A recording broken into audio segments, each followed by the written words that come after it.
Gagal menikah di bawah air, Tiara Dewi tiba-tiba mengajak Lucky Hakim untuk menikah di pesawat.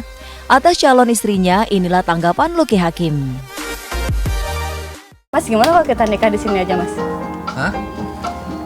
Gimana kalau kita nikah di sini aja? Ya bisa aja sih nikah di pesawat ya. Ini kan kayaknya orang Tapi udah pada tahu soalnya. Iya, udah pada tahu Orang ya. bisa makan di sini gitu loh. Cuma kan nikah di pesawat kayak gini kan enak. Kalau nggak bener-bener nikah di pesawat beneran. Iya. Sewa 1 jam.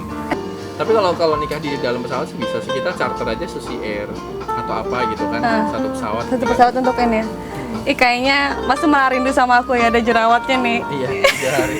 3 hari ada jerawat. Karena